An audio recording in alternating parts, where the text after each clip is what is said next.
सप्ताह हेमंत सोरेन सरकार की ने अपने दूसरे कार्यकाल के 100 दिन पूरे किए थे।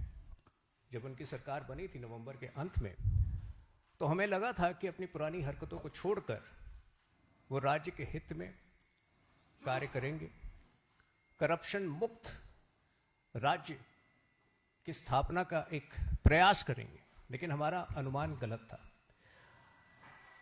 27 फरवरी को, और ये विषय इसलिए उठाए जा रहे हैं यहाँ इस स्तर पर, क्योंकि उस छोटे से राज्य में जिस बड़े पैमाने पर घोटालों को अंजाम दिया जा रहा है वो अकल्पनीय है।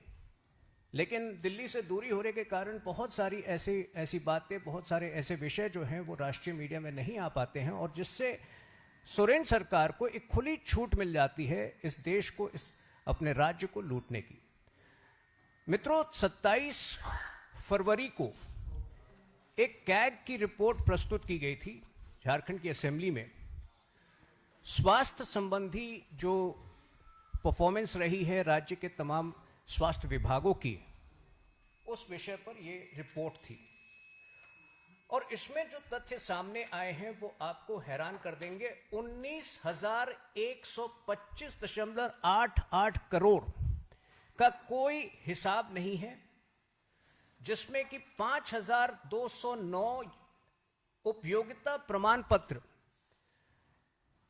5,209 यूटिलाइजेशन सर्टिफिकेट जो हैं जमा नहीं किए गए हैं, परंतु ये राशि जो है 19,125.88 करोड़, 19,125.88 करोड़ रिलीज कर दी गई है। तो आप समझ सकते हैं कि ये कितना बड़ा स्कैम वहां पे चल रहा था। लेकिन वहीं दूसरी ओर 42,158 यूटिलिटी सर्टिफिकेट्स सबमिटेड हैं, लेकिन 1,14,035 करोड़ अभी तक रिलीज नहीं किए गए हैं। तो एक तरफ फंड्स रिलीज किए जाते हैं लेकिन यूटिलिटी सर्टिफिकेट्स का कोई हिसाब किताब नहीं होता है। दूसरी तरफ जो यूटिलिटी सर्टिफिकेट्स थोड़े जेन्युइन भी दिखते हैं, उनकी पेमेंट ड्यू है। 8 विभागों के द्वारा पिछले एक साल में 26.22 करोड़ आकस्मिक विपत्र निकासी विड्रॉ किए गए, जिसको emergency funds, short contingency funds कहे जाते हैं। पिछले एक साल में 26 करोड़ जो हैं वो सरकार के अकाउंट से विड्रॉ किए गए, जिसमें कि 13 करोड़ लगभग केवल मार्च 2024 के महीने में हुए थे। तो हर तरफ से जो है सरकारी खजाने को हेमंत सोरेन की सरकार ही लूट रही थी। अच्छा, एक बड़ी विचित्र बात, बजटीय प्रावधान में कितना बड़ा ब्लंडर, कितनी बड़ी गलती हो सकती है, आप उसका अनुमान लगा सकते हैं। 4,536 करोड़ को रेवेन्यू सेक्शन में, राजस्व अनुभाग में दिखाए जाने के बजाय उसको कैपिटल कंपोनेंट में, अर्थात पूंजीगत अनुभाग में दिखाया जाता है और वो स्पेंड कर दी जाती है। तो रेवेन्यू का हिसाब नहीं, लेकिन खर्चे जो हैं बेहिसाब।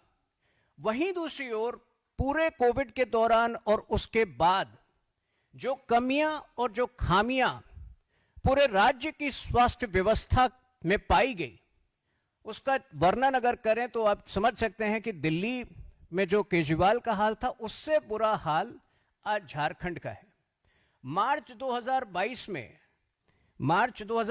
में ऐसा पाया गया कि केवल 61% जो है पोजीशन मेडिकल ऑफिसर के और स्पेशलिस्ट के, विशेषज्ञों के रिक्त थे। जहां नर्सेस का सवाल आता है, लगभग 20 से 25% जो सीट्स, जो पोजीशंस थे नर्सेस के, वो रिक्त थे। एक कैग रिपोर्ट में ऐसा पाया गया कि जो टीचिंग स्टाफ है उसमें 45% स्थान जो है पूरी तरह से रिक्त थे। जो कम्युनिटी हेल्थ सेंटर्स है, जिसमें दवाएं जो हैं उपलब्ध होनी चाहिए, इन दवाओं में 65% से 95% का शॉर्टेज था। तो एक प्रकार से जो हमने कई ऐसे दृश्य देखे हैं दोस्तों, जहां जहां ग्रामीण इलाकों में, ट्राइबल इलाकों में लोगों को, शवों को 50-50, 60-60 किलोमीटर जो है झारखंड में अपने कंधों पर उठाकर ले जाते हैं हमारे ग्रामीण भाई ट्राइबल्स। और दूसरी तरफ इतनी बड़ी अनियमितताएं, इतने बड़े स्कैम्स जो हैं वो स्वास्थ्य विभाग में हो रहे हैं। लेकिन इससे बड़ा सवाल जो आपको सोचने पर मजबूर करेगा, स्वास्थ्य मंत्री झारखंड के कौन है? ये पोजीशन स्वास्थ्य मंत्री का हमेशा कांग्रेस अपने पास रखता है। वहां पर पहले बन्ना गुप्ता थे, जो 2021, 22, 23 के जो आंकड़े हैं, ये सारी अनियमितताओं की जिम्मेदारी बन्ना गुप्ता पे जाती थी, जो कांग्रेस के एमएलए थे जमशेदपुर वेस्ट से। इन्हीं कारणों से वो चुनाव हारे। और इस वक्त स्वास्थ्य मंत्री इरफान अंसारी है।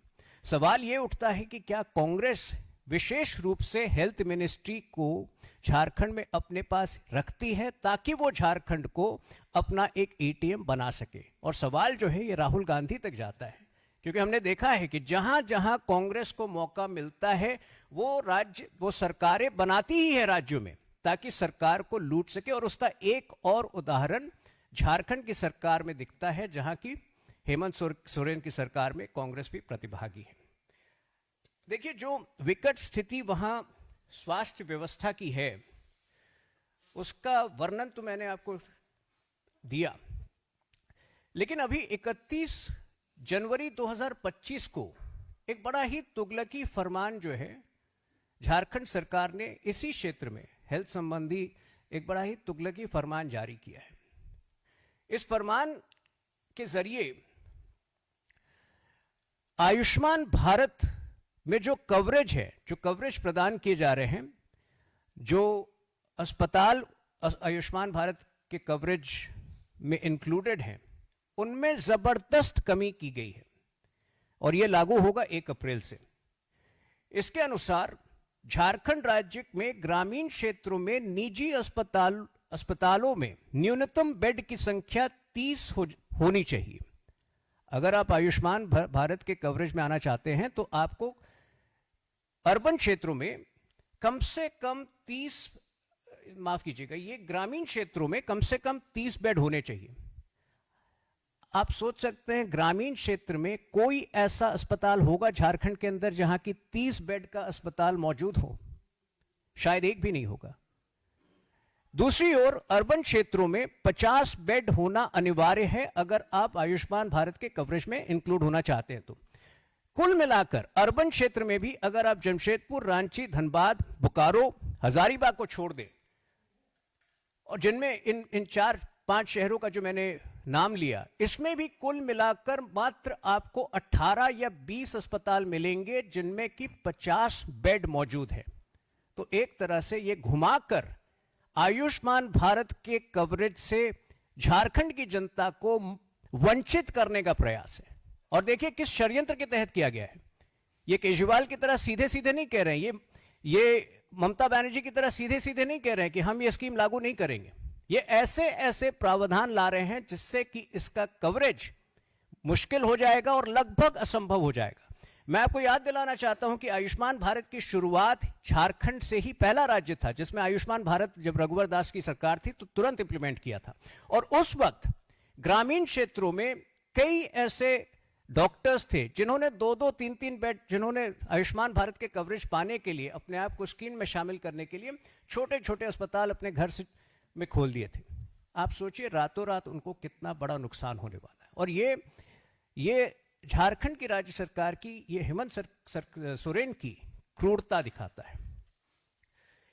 एक और विषय जो मैं आपके समक्ष रखना चाहता हूं, देखिए ये पेयजल योजनाओं, हर तरफ जो अराजकता फैली है, ये एक रिपोर्ट 2 दिन पहले की है।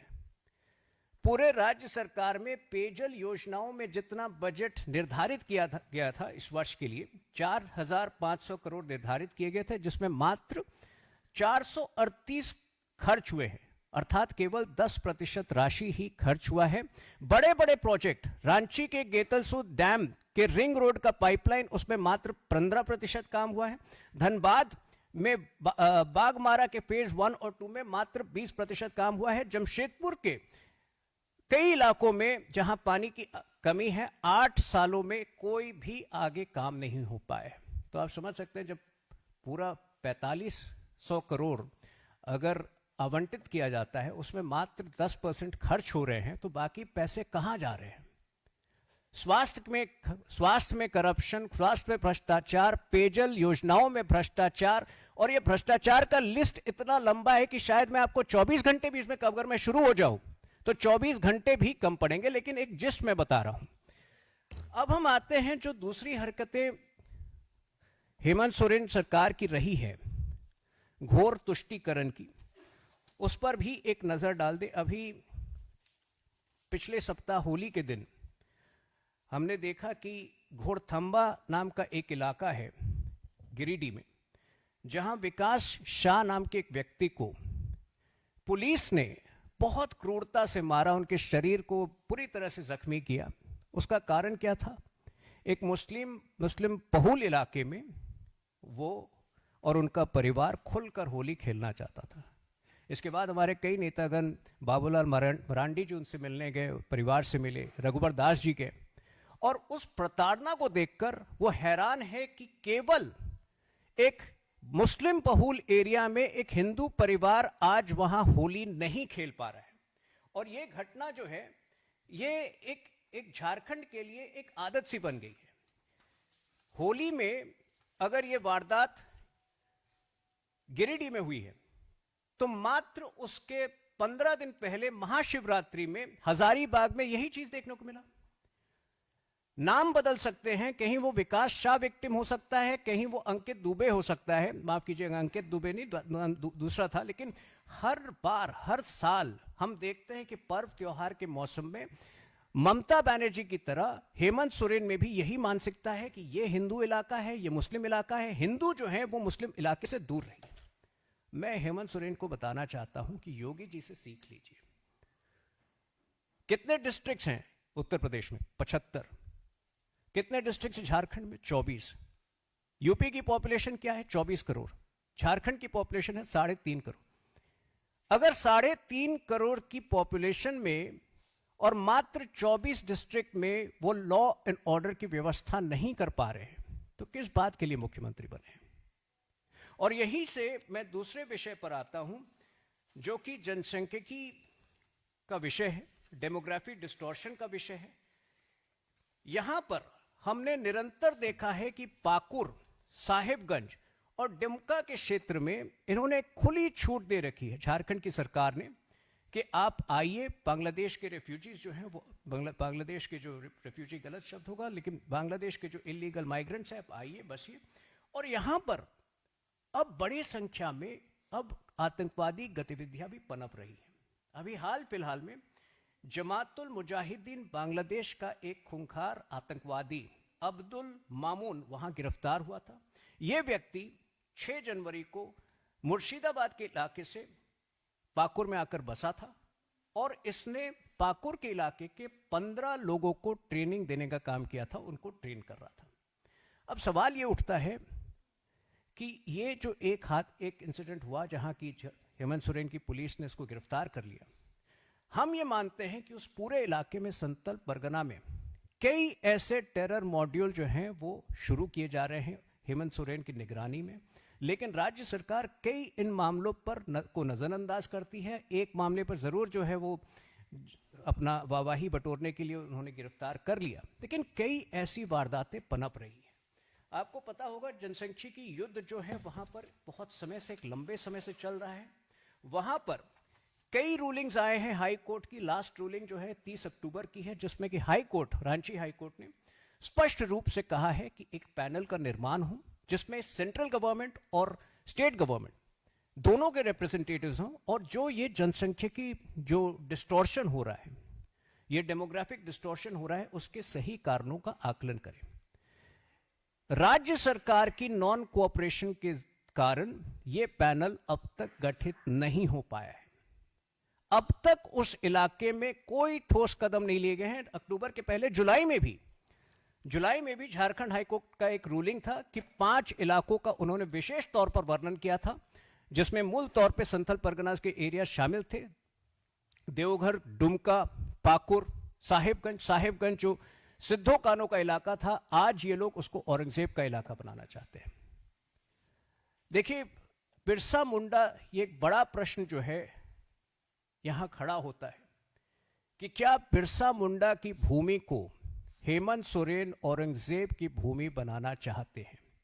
इसके खिलाफ हमने पुरजोर तरीके से असेंबली इलेक्शन में भी लड़ा था। दुर्भाग्यवश शायद हम इस बात को जो है बेहतर तरीके से कम्युनिकेट नहीं कर पाए थे, लेकिन हेमंत सोरेन को बहुमत मिल गई थी। लेकिन ये लड़ाई हमारी जारी रहेगी, क्योंकि झारखंड को इस वक्त बचाना बहुत महत्वपूर्ण है। तो दोस्तों, दो बड़े प्रश्न जो हैं इस प्रेस कॉन्फ्रेंस से यही उठते हैं कि क्या कांग्रेस पार्टी झारखंड को अपना एटीएम बना चुकी है?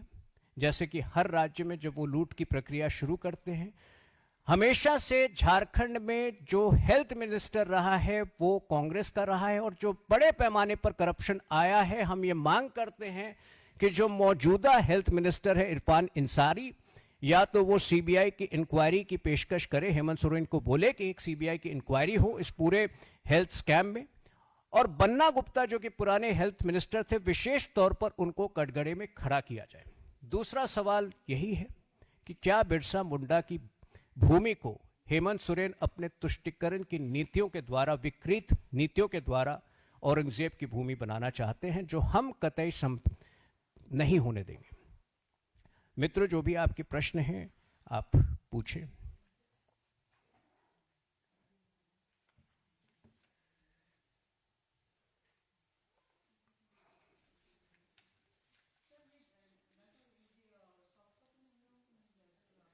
ये 2 घंटे बाद आपको रिलीज हो जाएगा। ये पार्टी के जरिए ही आपको ऑफिशियली 2 घंटे के बाद ये सारा आपको मिल जाएगा। जी,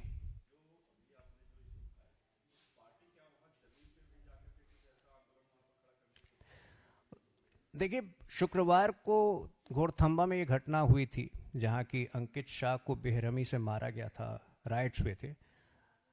रविवार के शाम को रघुवर दास जी वहाँ मौजूद थे उस इलाके में।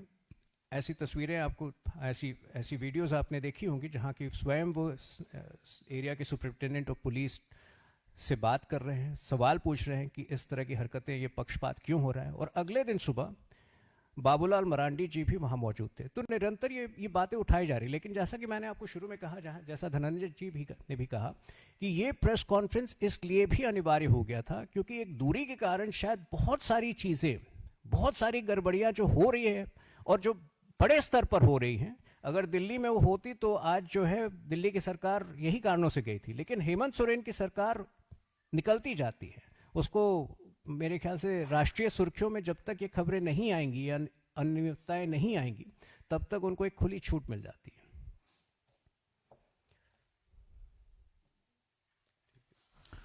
अन्य किसी साथी का कोई सवाल है? सभी को धन्यवाद। धन्यवाद।